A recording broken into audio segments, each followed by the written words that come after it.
আগামী সপ্তাহে শেখ হাসিনার প্রেসিডেন্ট এবং খুনি শেখ হাসিনার বিচার হবে, আমরা একটা রায় পাবো।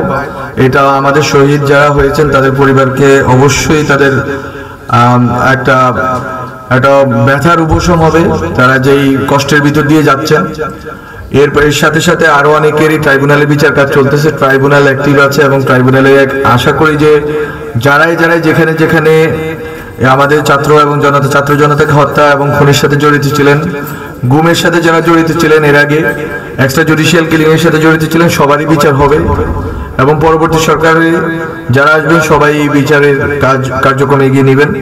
সংস্কারের কাজে আমরা অনেক দূর অগ্রসর হতে পেরেছি। আপনারা জানেন যে রাজনৈতিক দলগুলো ঐক্যমত্য করেছে এবং এটা বাংলাদেশের জন্য অনেক বড় একটা প্রাপ্তি যে রাজনৈতিক দলগুলো বসে, সব রাজনৈতিক দল মতভিন্নতা সত্ত্বেও একটা ডকুমেন্টে আসতে পারে, একটা দলিলে সবাই মিলে সর্বসম্মত হয়েছে এবং এর ভিতর দিয়ে আসলে বাংলাদেশ একটা নতুন পর্বে রওনা হইলো। আমরা যেটা পলিটিক্যালি করতে পারলাম 5 আগস্টে, যে শেখ হাসিনাকে উৎখাত করে এবং নতুন সরকার নিয়ে আসা, এখন যেটা হচ্ছে জুলাই সনদ এবং এই সংস্কার কার্যক্রমগুলোর ভিত্তিতে মাধ্যমে এবং পরবর্তী যে নির্বাচিত সরকার আসবেন তারা যদি কাজগুলো করতে পারে, তাহলে যেটা হবে যে আসলে যে নতুন বাংলাদেশ আমরা চেয়েছিলাম সেরকম একটা বাংলাদেশ হবে, যেখানে আসলে সবার ক্ষমতার ভারসাম্য থাকবে এবং বিচার আইনের শাসন থাকবে, সুবিচার থাকবে, গুম খুন আর ফেরত আসবে না।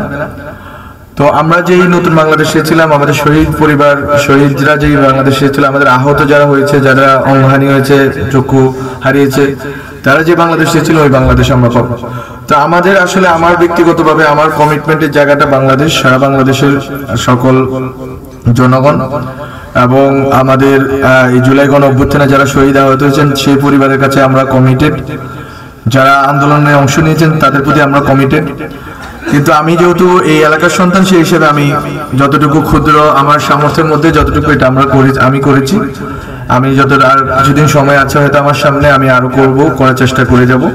কিন্তু আপনাদেরকে যে আহ্বান জানাতে চাই রামগঞ্জবাসী হিসাবে, এখানে আপনারা সবাই আছেন, যারা গুরুত্বপূর্ণ রাজনৈতিক দলের নেতৃবৃন্দ আছেন, আলেম ওলামারা এসেছেন, হিন্দু কমিউনিটি থেকে এসেছেন, শিক্ষকদের কমিউনিটি থেকে এসেছেন, সবাইকে আমি যেটা জানাতে চাই, এখানে যে মাদকের কথাটা আমি বারবার শুনি, এখন আমাদেরকে একটা সমাধান প্রস্তাব করতে হবে। মাদক নিরাময় কেন্দ্র এটা একটা সমাধান হইতে পারে, কিন্তু আমি জানি না আসলে এই সংখ্যাটা কেমন, কতজন মানুষ আসলে মাদকাসক্ত এবং এটা আসলে পুরা এই ব্যবসাটা আসলে কিভাবে চলতেছে। রাজনৈতিক দলগুলো, আমি মনে করি রাজনৈতিক দলগুলো কোনোভাবে সহযোগিতা করতেছে, কিন্তু রাজনৈতিক দলগুলো সহযোগিতা না করলে করতেছে স্যার, করতেছে। আর আমাদের তথ্য দেয়, আমাদের সাংবাদিক, আমাদের রাজনৈতিক নেতৃবৃন্দ যারা আছে সবাই তথ্য দিচ্ছে। আমাদের এখানে ওসি সাহেব আছেন।